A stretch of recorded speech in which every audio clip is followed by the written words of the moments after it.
Good morning and welcome, everyone. I'm the Reverend Doug Watkins. We're really glad you're here for our service. Let's get started with a song. If you will join us in hymn number 298, we will sing the first two verses together. Wake now, my senses. Wake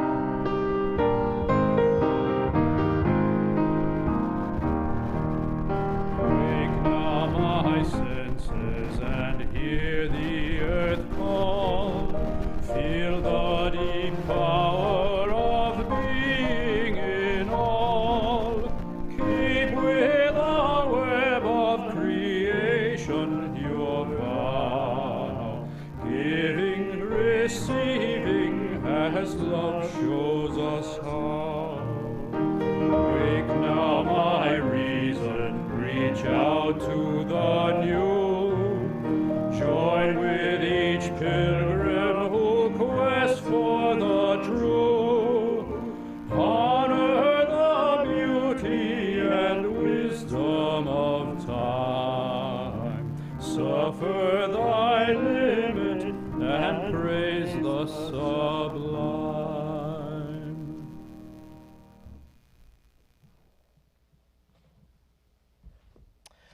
So again, a special welcome to our Lakewood Ranch and Unitarian Universalist Church of Sarasota, Unitarian Universalists, but also to our visitors. If you are a visitor, we hope that you will take a moment to go to our homepage and click on the banner that is entitled Welcome Visitors. That will give you some information selected to help you get to know more about the congregation and about Unitarian Universalism.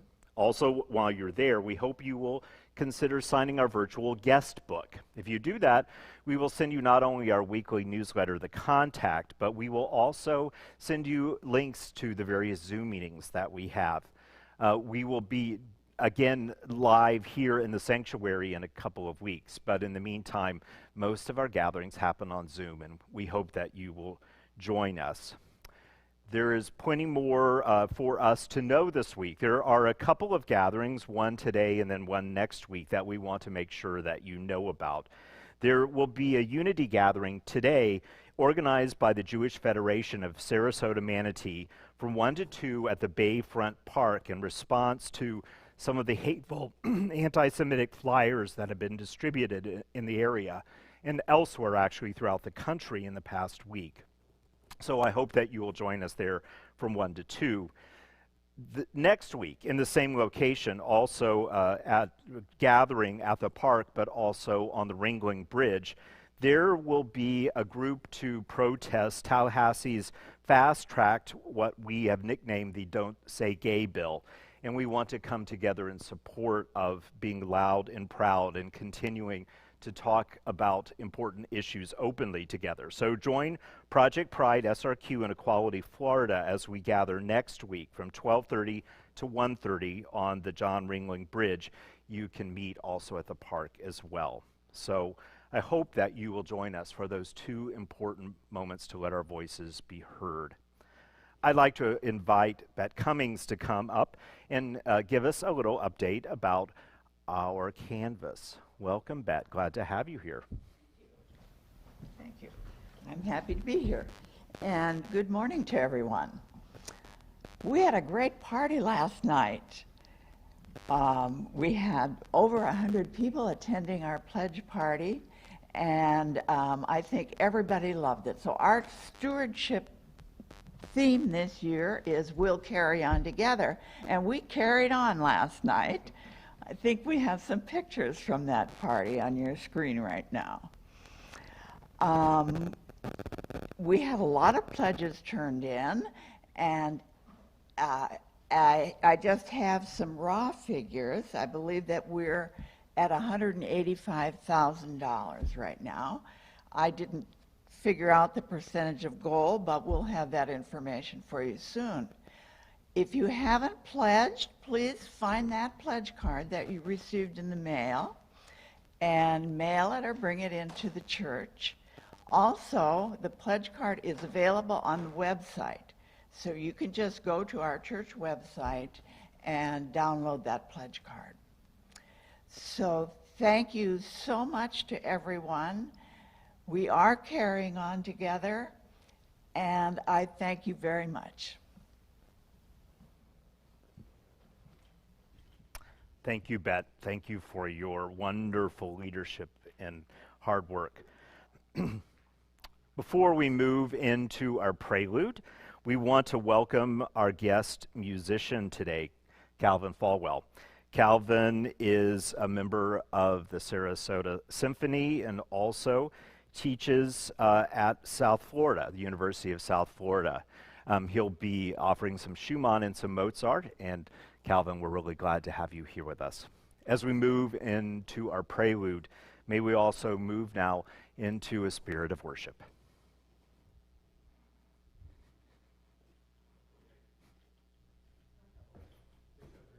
Oh, there's no prelude. Oops, sorry. Chalice sliding. Sorry about that. I guess it would help if I read the actual order of service. We will move into the chalice sliding. We hope at home that you will bring a chalice forth or a candle. And as Catherine comes up to light the chalice, many of us are aware of, some of you may not be aware of, that Mindy Simmons, in a very aggressive cancer, died this week. And I know for many of us it is a huge shock, and for those of us who've just found out, even more of one.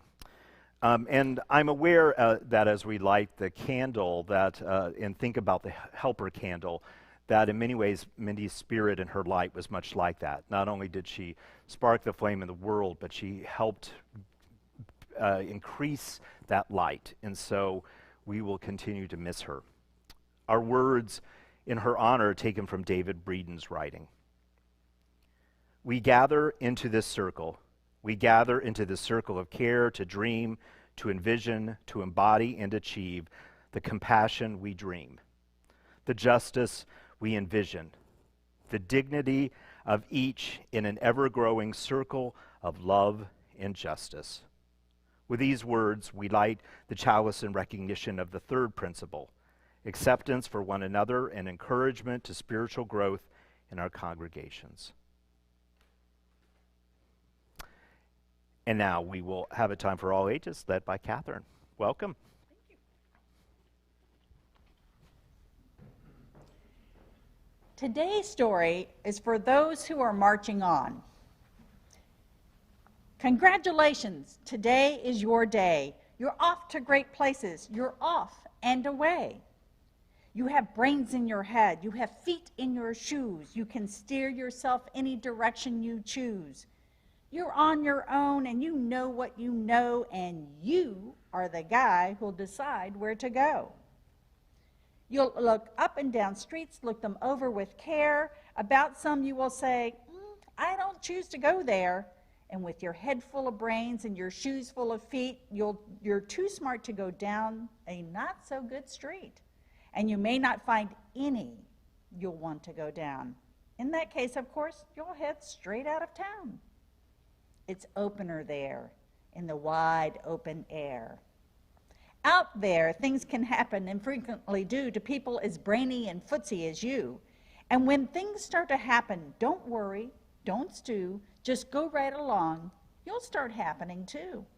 Oh, the places you'll go. You'll be on the way up. You'll be seeing great sights. You'll join the high flyers who soar to high heights. You won't lag behind because you have the speed. You'll pass the whole gang and you'll soon take the lead. Wherever you fly, you're the best of the best. Wherever you go, you will top all the rest. Except when you don't, because sometimes you won't. I'm sorry to say, but so sadly, it's true that bang-ups and hang-ups can happen to you. You can get all hung up in a prickly perch, and your gang will fly on, and you'll be left in a lurch. And you'll come down from the lurch with an unpleasant bump, and the chances are then that you'll be in a slump. And when you're in a slump, you're not in for much fun. Unslumping yourself is not easily done. You'll come to a place where the streets are not marked. Some windows have lights, but mostly are dark. A place you could sprain both your elbow and chin. Do you dare to stay out? Do you dare to go in? How much can you lose? How much can you win? And if you go in, should you turn left or right and 3/4, or maybe not so quite? Or go around back and sneak in from behind? Simple it's not, I'm afraid you will find, for a mind maker-upper to make up his mind. You can get so confused that you'll start to race down long, wiggled roads at a breaknecking pace and grind on for miles across weirdish wild space, headed, I fear, toward a most useless place, the waiting place. For people just waiting for a train to go, or a bus to come, or a plane to go, or the mail to come, or the rain to go, or the phone to ring, or the snow to snow, or waiting around for a yes or a no, or waiting for their hair to grow. Everyone is just waiting. Waiting for the fish to bite, or waiting for the wind to fly a kite, or waiting around for Friday night, or waiting, perhaps, for their Uncle Jake, or a pot to boil, or a better break, or a string of pearls, or a pair of pants, or a wig with curls, or another chance. Everyone is just waiting.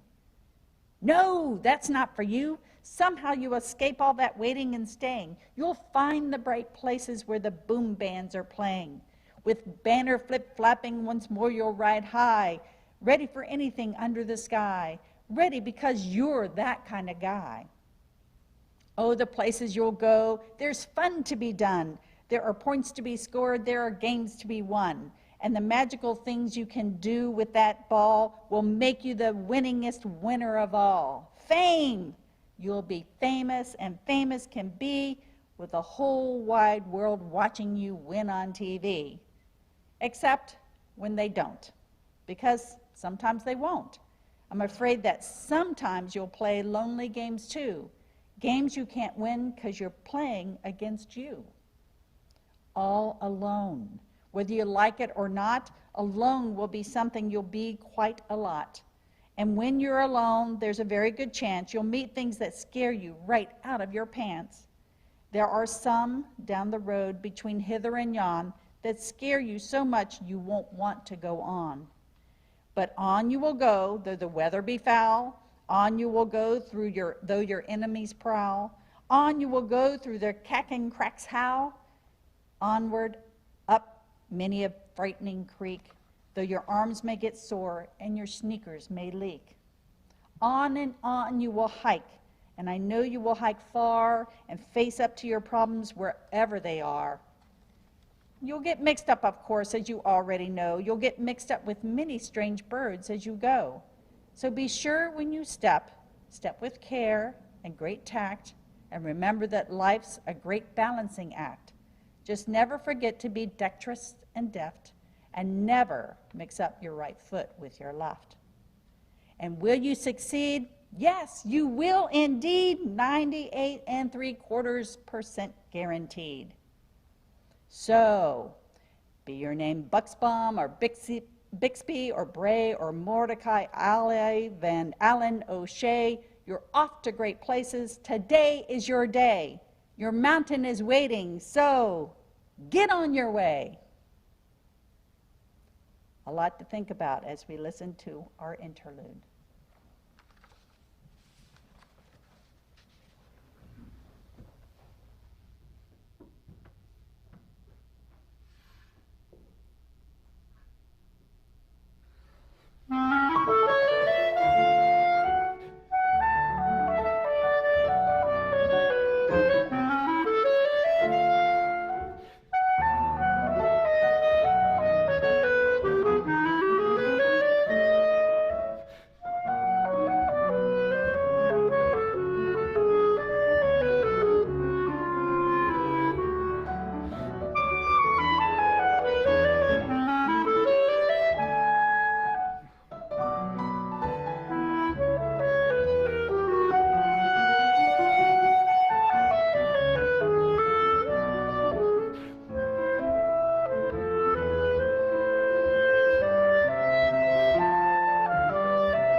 Thank you, Calvin and Don. Look forward to more music in a few moments.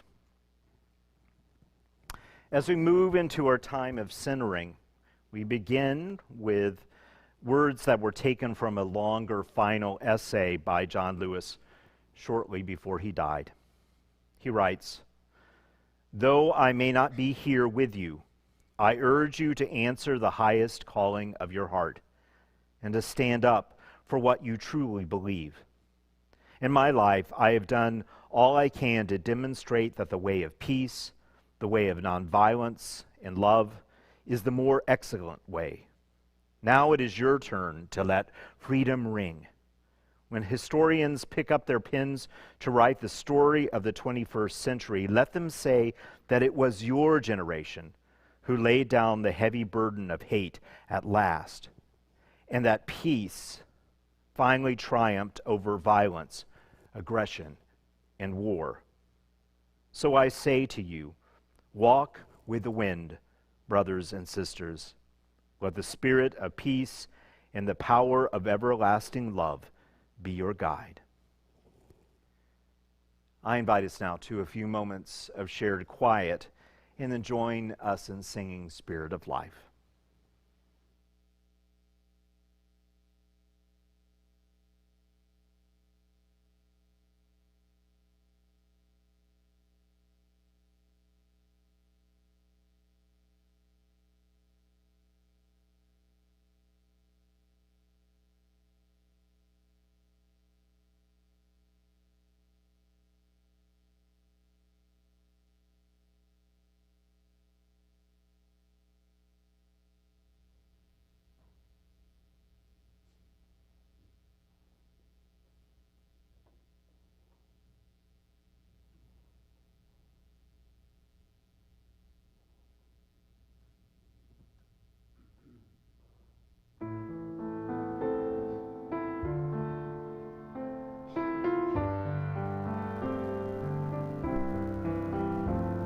Spirit of life, come unto me. Sing in my heart all the stirrings of compassion. Blow in the wind, rise in the sea, move in the hand, giving life the shape of justice. Roots hold me close, wings set me free. Spirit of life, come to me, come to me.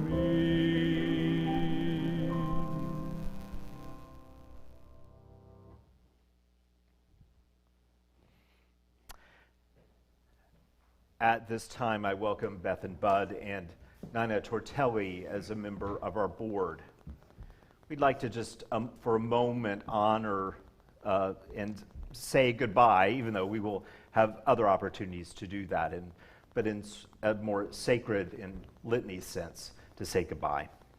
The life of our religious community is fluid, ever changing with new lives, new visions, new possibilities, and new ministries. 2.5 years ago, we welcomed our associate ministers, Beth Miller and Bud Friend Jones. We have been changed by your ministries. Our community is stronger for your work among us. Today, we say farewell to Bud and Beth, who are finishing their active ministries in this congregation. Beth and Bud, we are grateful for your ministries among us. Your service to us has been generous and skillful. Though you leave us now, your influence will remain. Go with our blessings for whatever adventures your futures hold. And to the congregations that are with us today. Do you, the members of the Unitarian Universalist Church of Sarasota and the Unitarian Universalists of Lakewood Ranch, release the Reverend Bud Friend Jones and the Reverend Beth Miller as your associate ministers when their service among us ends on March 31st. On behalf of the congregation and as a member of the Board of Trustees, I answer that we do. Honoring the covenant among our ministers, we accept their absence from us as we embrace our current ministries and transition to future ministries. To aid in this process, we will refrain from seeking Bud and Beth's counsel and other ministerial services or discuss church matters with them. Beth and Bud, on behalf of this congregation, may I express how grateful we are for the gift of your ministry. In this poignant moment of farewell, yet with deep gratitude and love, we also embrace the ministry of absence as we depart. We will hold you in our hearts. We extend our blessings as you complete the interim and search process and welcome your next settled minister. Beth and Bud, especially when the moment of true goodbye comes, go onward with our blessing, gratitude, and affection. We send you forth surrounded by our love. Be encouraged by our hopes for your future. Blessed be. Thank And you. amen. Amen.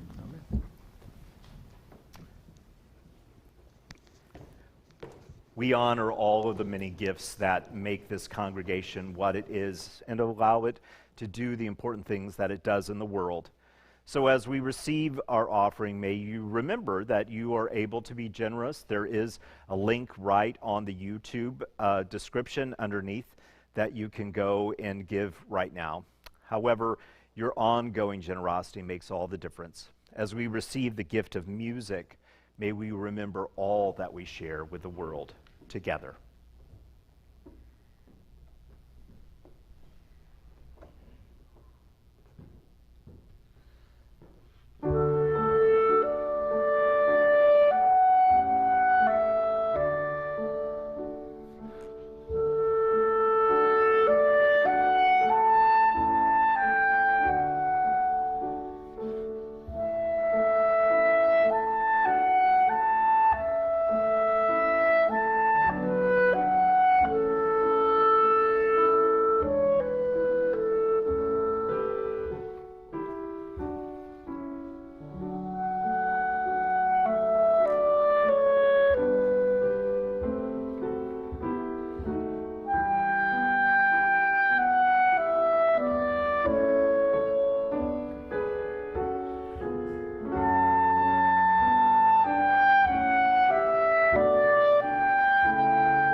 Thank you so much, Calvin.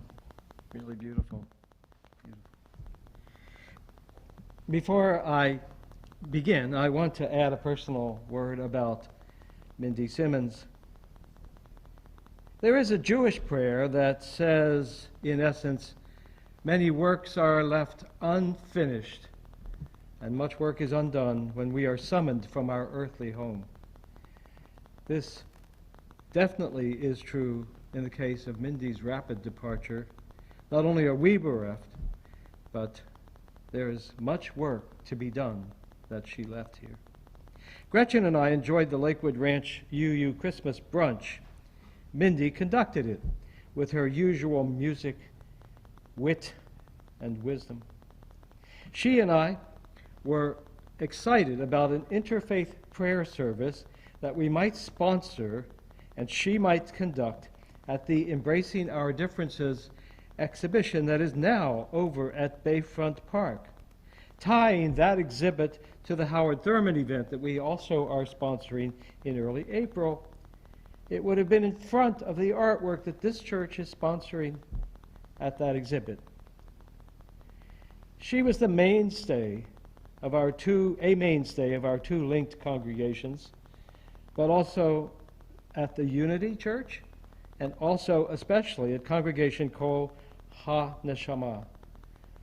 With her passing, we have lost one of the most significant spiritual leaders in our community, and a close friend to many of us. Mindy, we will miss you deeply. Now to the sermon. I've been told never to begin a sermon with an apology. But I do have an apology to make, and it's to Klaus and Doug. They are so faithful, and to do their work, they depend on having our sermon manuscripts, or at least our outlines, by midweek. But I confess that I simply was reluctant to write this sermon, and I missed every deadline. And this is not because I procrastinated, but because I am reluctant to say goodbye. My last 2.5 years with you have been stimulating and fulfilling, a wonderful experience for me. I have worked in interfaith settings, ecumenical settings, and with many faith traditions. I have worshipped with Ghanaians and Russians and South Indians. I have preached in black churches, Welsh chapels, and Jewish synagogues. But I never worked with Unitarian Universalists before. And you are unlike any congregation I have ever encountered. And that's good. And I am learning so much from you. I have met intelligent, thoughtful, competent, sensitive, visionary people here. Free thinkers, to be sure. Inquisitive minds, imaginative people. We have had to work together through very difficult times. We have learned new coping skills, new technologies, new ways of communicating with each other. You are more unique than you may imagine. I am accustomed to religious traditions in which there is a sacred text, or a common creed, or a shared theology, or something that unites the participants and forms the core of the identity of those communities. I come from a progressive Christian tradition. I am shaped by engaging with canonical and non-canonical texts. But when I arrived in your church, I quickly became disoriented. I kept looking for the center. Where is it? Here, sitting side by side, sharing the same hymnal, enjoying the same coffee and donuts, or drinking it even if you didn't enjoy it all the time. are the mystics and atheists, activists and contemplatives, Jews, humanists, spiritualists, Christians, Buddhists, and nuns. What unites these people, I ask myself. And then, will I fit in? Will they think me naive? I wondered this. Little did I know how graciously accepting you would be. Little did I realize that here, integrity trumps conformity in everything you stand for. As Sunday followed Sunday, I began to appreciate something else: your principles. The dictionary defines worship as giving worth to. That's all. Giving worth to. Unitarian, universalist worship gives worth to your principles. If the sacred is the superlative of the precious, which I think it is, then your principles are precious. Indeed, they constitute the sacred center of your collective identity. I think of you as a principled congregation. You enjoy a swashbuckling intellectual freedom, no doubt. But this is possible because the 7 or 8 principles of Unitarian Universalism are the guardrails of your freedom. These principles impose limits on your somewhat radical individualism. These principles establish the sacred center within which your spirituality is formed. These principles form the framework on which hangs all that you say and do. These principles offer a broad vision for a better world. These principles shape your engagement with each other and with the community. Life is about becoming worthy, and for me, preaching and worship have always been part of what Robert Hutchins once called the great conversation. I love that phrase. The great conversation that has been going on around the planet and in many diverse settings for thousands and thousands of years. People have pondered great questions around household hearths and under starlit skies, in posh boudoirs and prison cells. Who am I? Where did I come from? Where am I going? Why am I here? Does my life have meaning? Why is there something and not nothing? What is the good life? Is this all there is? Is there a higher power? Are we alone in the universe? What is consciousness? Are our actions and our thoughts free, or are they really determined? What is right? What is good? What is beauty? What is evil? Why do the innocent suffer? When I was an adolescent, I remember the Scottish theologian John Bailey. He said, God must run the risk of, I could do this with an accent, but I would insult every Scottish friend I have. So he said, God must run the risk of honest inquiry. But then he added, and God is glad to do so. I have devoted my life to that inquiry. I have asked many questions. I have gone down many rabbit holes, most of the time without coming up with answers. Bailey's words were the beginning of my liberation, and I have found kindred souls in this church. The great theologian John Dominic Crossan recently observed that the Hebrew Bible, the God in the Hebrew Bible, says, I reject your worship because of your lack of justice. God never says, I reject your justice because of your lack of worship. If anyone ever is inclined to criticize your worship because of its lack of formality or its liturgical freedom, I remind you of this fact. You are a congregation deeply committed to an expansive and inclusive sense of justice. You keep before you the image of the beloved community. My sister's first year of teaching took place in an intermediate school in Walnut Creek, California. One day, in the hallway outside the door of her classroom, a fight took place between two very large, very strong, very big teenage boys. And a crowd of kids gathered around them, and there was a lot of noise going on. And my sister came out to see what was amiss, and she looked in horror at the fight that was taking place, and she yelled out, "Somebody go get a teacher!" And one of the students looked at her and said, "Mrs. Gasper, you are the teacher."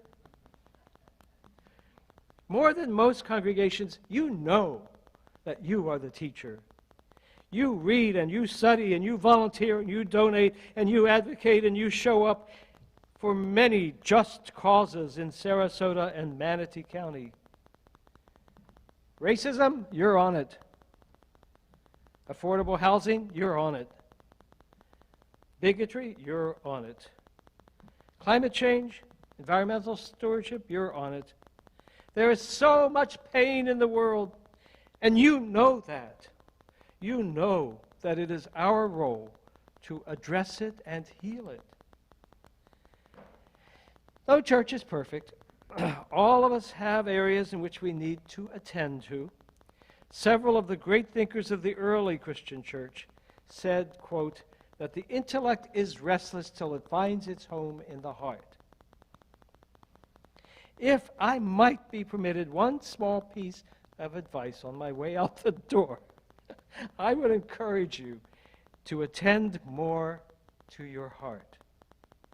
Pay attention to those values and practices and spiritual disciplines that open and awaken the heart. As our First Nations friends would say, lean into those things that moisten the heart. Your faith, your UU faith, is desperately needed in our community today. Your way of being church will be greatly welcomed and appreciated by so many people in this community if only they knew you were here. Find ways, spend money to reach out to the larger community. Find ways not just to serve others, but to welcome them and to share this precious fellowship with them. In closing, again, I say thank you for the great gift you have given me to allow me to serve among you. Thank you for sharing the uniqueness of your traditions with me. Thank you for your boldness and your commitment to build a better world. And remember, friends, this precious life passes far too quickly. We have but little time to gladden the hearts of those who travel the way with us. Be swift to love, make haste to be kind. And may the hope, the joy, the love, and the wonder of the Spirit of life go with you and remain in your hearts always. Amen.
That was spectacular. Thank you so much, gentlemen. Thank you for being with us today. I'm going to miss you guys, Don and Robert and our tech team in the back. It's been a pleasure to work with all of you. Before I get started, I want to let you know that Bud and I will be with you for happy hour after the service as soon as we can get to our devices.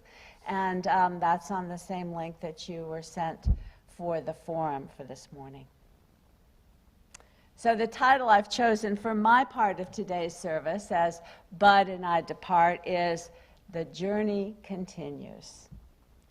We've been on this journey with you for 2.5 years. Although we've both done some of everything that ministers do in congregations, Bud's been more focused on social justice and building our community relationships in the larger community, while I focused more on the pastoral concerns and the internal community building of the congregation. And although I know that Unitarian Universalists love intellectual stimulation, my parting message today isn't intellectual at all. It's meant to support, reassure, and encourage you on your journeys, your own personal journeys, and the journey this congregation is so deeply into right now. Now this week, the tentativeness of our journeys, any journeys really, was shockingly brought home to us with the totally unexpected and tragic death of our dear friend Mindy Simmons. Also with the anti-Semitic acts in our larger community, in our own city here, the latest move in the international political game of Russian roulette that's being played out on the international scene. And we've heard of another variant of COVID making its way onto the scene. And so much more. Tentativeness has been very clear. Last week I lost a friend, a colleague. The Reverend Jean Pupke was 66 years old and just about to retire as the senior minister of our Reston, Virginia congregation. She fell Sunday before last, sustained a brainstem injury, and died just 2 or 3 days later. I was at her Zoom memorial service yesterday. Like the loss of Mindy this week, it was a tremendous shock to my community of ministerial colleagues. Life is tentative. I know some of you have had significant personal losses recently too. The journey is tentative, but the journey continues, and so must we as individuals, and so must you all collectively as a congregation. You know, of course, that you're already well into this congregational journey you have been for a long time actually, ever since Reverend Roger Fritz told you he was retiring more than 3 years ago. And you still have a ways to go to get to your destination, a settled and stable ministry, and a reinvigorated church after whatever the next phase of this pandemic lets us be together again. But you are well on your way, and the journey continues. And I know that despite the hang-ups and bang-ups, and despite whatever frustrations you experience in the waiting places that Dr. Seuss talked about, you will indeed get there. I love that Dr. Seuss book that Catherine shared with us.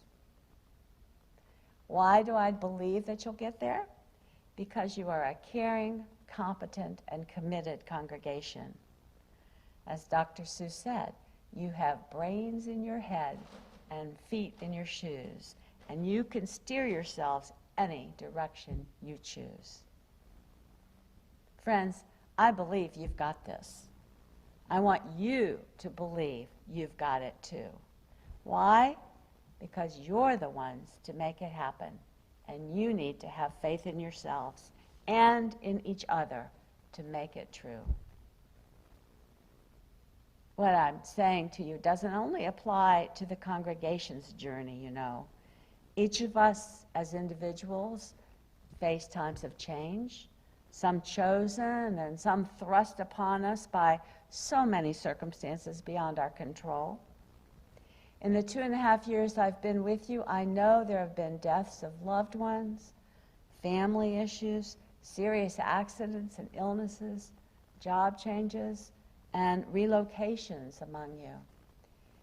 And I'm sure there have been many, many more personal challenges that I'm not aware of. Change always includes loss as we give up some people, places, or things and move on to others. We grieve, not knowing what's ahead, where we're actually going, or when we'll get there. It's stressful, and it makes us anxious. It's that way for each of us personally and for a congregation collectively. So in a nutshell then, here's what I want to say. Enter wholeheartedly into this next phase of the journey, this congregational journey, as well as whatever your personal journeys are. Get the support you need along the way. Help one another and give it your very best. I know it's tempting to hunker down, to stay on the periphery, to take a wait-and-see stance. That's a pretty natural response to change, and in some situations, it's actually a healthy thing to do, to take a break now and then during times of stress. Sometimes it is important to step back and recharge so we have the energy and the groundedness to carry on. That's why we need to watch out for each other along the way. Think of journey more as a relay race than a marathon. Be willing to pass the baton when the time comes, and be equally willing to pick it up when it's your turn and you can give somebody else a break. People ask me about what my plans are. What am I going to do now that I'm retiring again? And I'm actually going to try to take my own advice here and take a break. I need to re-energize and to begin thinking about the future without any pressure to do anything for a little while. I need to refocus my life. But it will be temporary, because staying there, putting ourselves permanently on the sidelines, isn't an effective strategy for life, unless of course we're forced to for health reasons or other reasons beyond our control. That's a different story, and we all get to that point at some point. Life is, after all, tentative, right? But breaks aside, sometimes we hold back because we are resisting the changes that we're facing. Letting go of the pain of the familiar is painful. Letting go of the people we've loved who are no longer present with us can be wrenching. Accepting the new limitations that health conditions impose upon us is so hard. We want to hold on to what's comfortable, but we can't. Life goes on, the journey continues, and carries us with it, even if we resist. The poet, philosopher, and spiritual writer Mark Nebo says, letting go is not just about putting things down. On the deeper plane, letting go is about letting your heart crumble, about letting yourself be rearranged by the journey of being alive. To soften and crumble is not to die. It simply allows us to change. I love that image, being rearranged by the journey of being alive. Isn't that what happens over and over again as we grow? We are rearranged by the journey of being alive. That's resilience, you know. That's spiritual and emotional growth. That's exactly what this congregation is doing right now. That's exactly what the pandemic is doing to the whole world. Everything, it seems, is being rearranged. And that's such a scary thought. I know it's a scary thought because I don't know about you, but I really don't like some of the potential rearrangements that we're seeing in the world. But then here's the paradox. Even though it's painful, we must let go and allow our hearts to crumble in order to change. That's what open-heartedness is about, letting go, letting hurt be hurt so that we can be rearranged and changed. And, on the other hand, we don't just passively sit by and observe. Dr. Seuss again, with your head full of brains and your shoes full of feet, you're too smart to go down any not-so-good street. You get to make some choices about what streets you go down. This transitional journey is rearranging and changing the church. Not fundamentally, of course. Just as you as individuals are fundamentally who you are, so is your congregation. But it is changing. And you, each of you, can participate in shaping the changes. As this journey continues, I encourage you to stay engaged and participate. Bud's and my mission here has been to create the much-needed space for more than one minister in this very active congregation, and to provide some continuity as you make this transitional journey.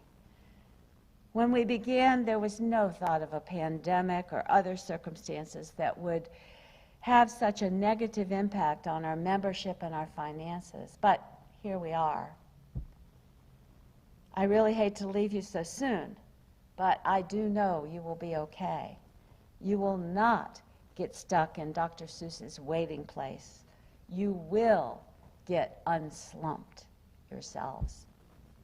And one more reminder, you are the church. Ministers, staff, and leaders come and go, but you, the members, are the church. Give it your best to make it the best possible church it can be. As I leave you, having been so warmly accepted and embraced here, I know you will open your hearts and welcome the next ministers who come as graciously as you have welcomed me and Bud into the life of this congregation, because that's who you are. So there you have it. I repeat, enter wholeheartedly into this next phase of the journey, both this journey the congregation is on and your personal journey. Enter wholeheartedly. And Dr. Seuss gets the final word. And you will succeed. You will indeed. 98.75% guaranteed. You've got this, friends. Amen. And now, please join us for the closing hymn. We're going to sing the last 3 verses of Wake Now My Senses.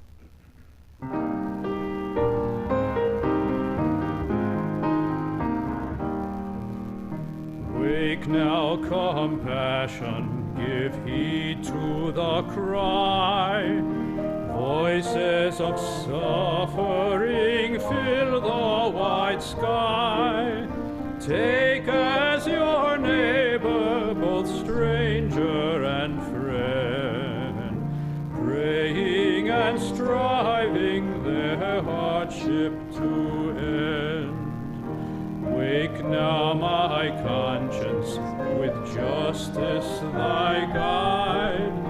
Join with all people whose rights are denied. Take not for granted a privileged place. God's love embraces the whole human race. Wake now, my vision of ministry clear.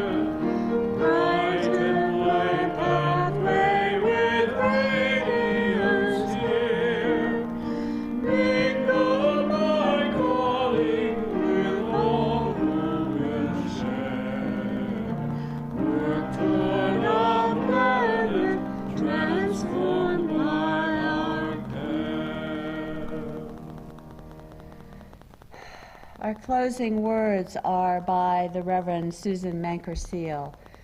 Much of ministry is a benediction. Much of ministry is a benediction, a speaking well of each other and the world, a speaking well of what we value, honesty, love, forgiveness, trust. Speaking well of our efforts, a speaking well of our dreams. This is how we celebrate life, through speaking well of it, living the benediction, becoming as a word well spoken. As Bud extinguishes the flame, let us go, knowing its light will guide us as its warmth comforts us on our journeys ahead. Go now in peace and return again in love. Amen. Amen.